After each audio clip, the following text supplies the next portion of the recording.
Bíblia Sagrada, primeira carta do apóstolo Paulo a Timóteo, capítulo 3, versículo 14, 15 e 16, e também Salmo 90, versículo 2. Assim está escrito: escrevo-te estas coisas, esperando ir ver-te bem depressa. Mas se tardar, para que saibais como convém andar na casa de Deus, que é a igreja do Deus vivo, a coluna e firmeza da verdade. E sem dúvida alguma grande é o mistério da piedade.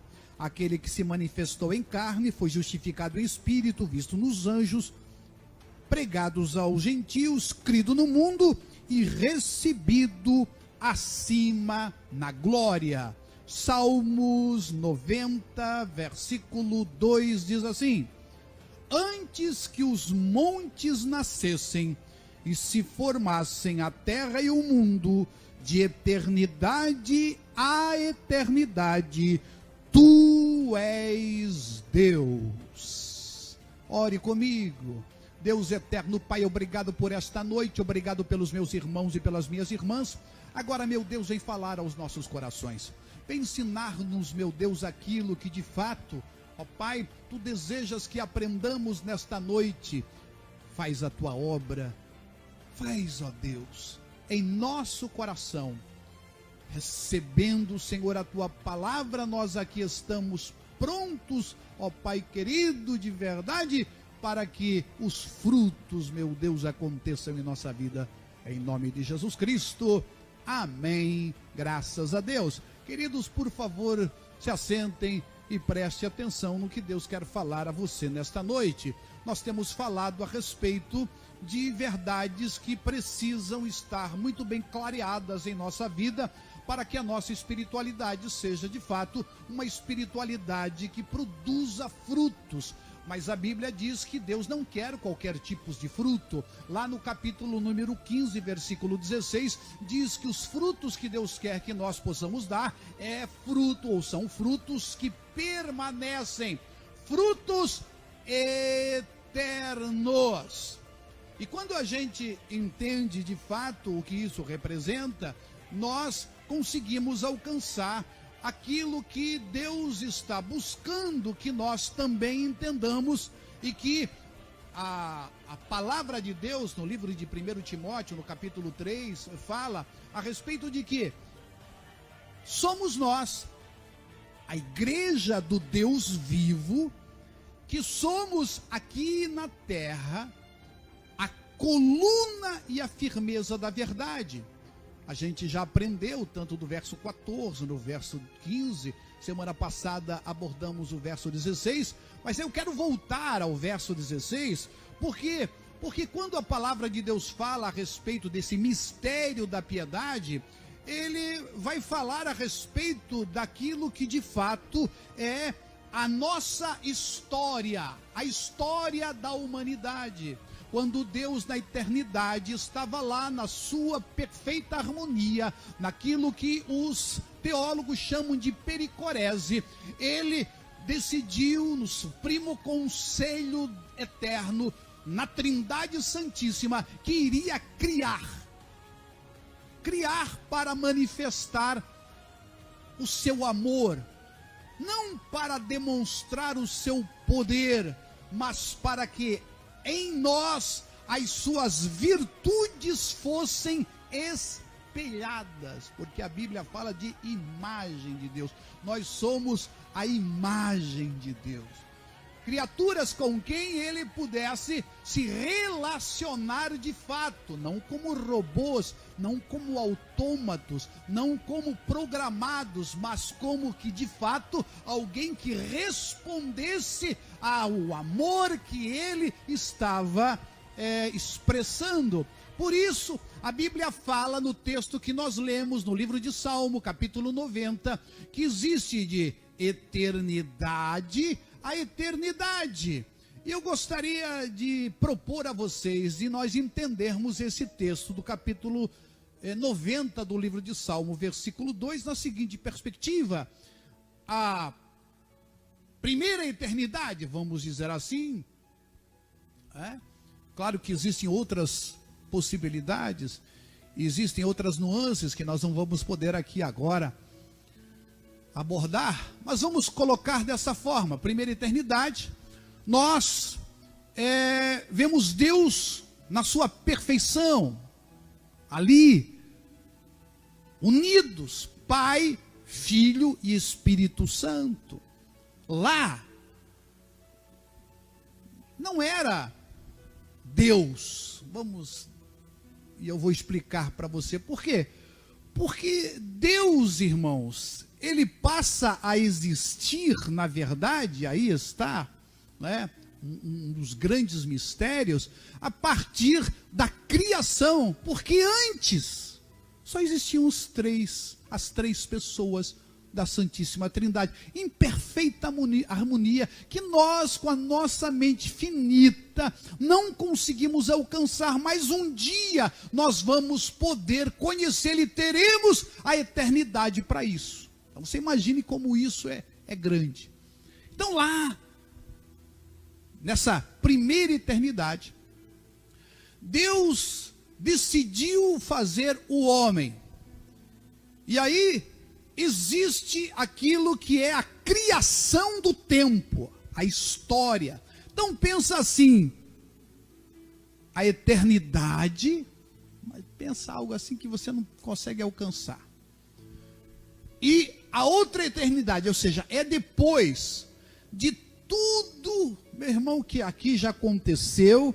Então existe esse espaço que Deus fez para haver a possibilidade dele trabalhar em nós os conteúdos que precisam ser trabalhados para que nós efetivamente possamos nos relacionar com ele. Então pensa que essa plataforma aqui é a história. Essa é a história. Mas tudo está em Deus. Tudo está em Deus. Porque Deus é Deus de eternidade a eternidade.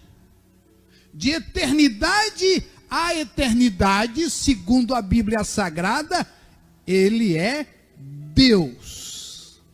Então, quando você olha dessa forma e dessa maneira, você vai ver que esse mistério da piedade é essa encarnação do nosso Senhor Jesus Cristo, que entra nesse espaço de tempo, ou nesse espaço da criação, e que na verdade está em Deus, mas foi criado para possibilitar a construção de um homem.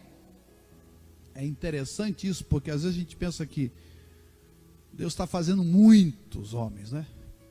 Mas a Bíblia diz lá, façamos o homem. O que Deus está fazendo é o homem. Deus não disse, façamos uns homens. Façamos alguns homens. Façamos muitos homens. O que Deus disse? Façamos um homem. E aí, nessa construção, foi que Jesus, de fato, entrou na história. E esse é o grande mistério, que nem os anjos sabiam, nem os demônios sabiam, porque isso era o plano do Santíssimo Concílio, a família Deus, Pai, Filho e Espírito Santo. Por isso o Tiago, ou melhor, o Timóteo, recebe essa carta do apóstolo Paulo dizendo: grande é o mistério da piedade, da nossa fé, do evangelho. Pode substituir essas palavras. Grande é esse mistério, que o Deus Todo-Poderoso, que é Deus de eternidade a eternidade, Ele escolhe fazer um período de tempo que Ele não faz parte, no sentido de Ele está fora, Deus está fora, E aqui está toda a história humana, do começo ao fim. Vê se você consegue entender isso. E Deus, de eternidade a eternidade. Então, o Deus eterno, ele entra nessa história há mais de 2000 anos atrás. Sai da eternidade, entra no tempo. Por isso que ele diz: eu vim para resgatar o que se havia perdido. Vence na cruz do Calvário, paga o preço eterno para nós estarmos em Deus, porque a justiça de Deus exigia que o preço do pecado fosse pago, e Deus, por amor, e porque Ele nos amou em si antes da fundação do mundo, diz a Bíblia, então o Senhor Jesus entra na história. Agora, o que me chama a atenção, irmãos, é que quando o Senhor Jesus morre, é sepultado e ressuscita, ele ressuscita com a igreja, porque a Bíblia diz que nós ressuscitamos com Cristo. Quem sabe disso? A Bíblia diz que nós ressuscitamos com Cristo e estamos em Cristo. Fomos sepultados na sua morte, fomos crucificados com Ele, sepultados na sua morte e ressuscitamos com Ele. Então, quando Jesus ressuscitou, nós, a sua igreja, ressuscita com Ele. Por isso nós somos, meus irmãos, agora, como diz a palavra de Deus, a igreja do Deus vivo. Mas o que isso precisa ter de implicação na minha vida diária, no meu dia a dia? O que isso faz de diferença? Você entender isso, e esse é o mistério. Porque o Senhor Jesus, Ele entra na história para fazer a gente entender que a vida que Ele veio trazer é a vida eterna. Quem lembra isso? O que Jesus veio trazer, irmãos? Eu vim para que tenham vida e a vida com abundância. Mas lá no livro de João, capítulo 17, versículo 3, diz assim: e a vida eterna, da eternidade a eternidade. A vida eterna é esta: que te conheçam a ti, o único Deus verdadeiro, e a Jesus Cristo, a quem enviaste. Então a vida eterna é isso, é você saber em que dimensão Jesus, de fato, Ele entrou aqui na história. De que maneira Ele entrou e que, como Ele é, nós somos agora, diz a palavra de Deus, que nós reinamos em Cristo Jesus.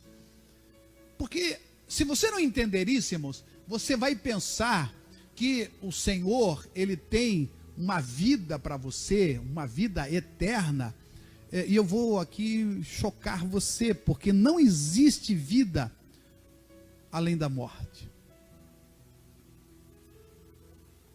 Não existe vida. Irmão, se você não descobrir a vida aqui, você não vai descobrir nunca. A vida eterna começa aqui e agora. Então tem gente que está esperando a vida para depois da morte. Não, depois, irmãos, ou é agora ou não é nunca. Isso é muito sério. Importante você alcançar essa verdade. Por isso, quando o Senhor Jesus Cristo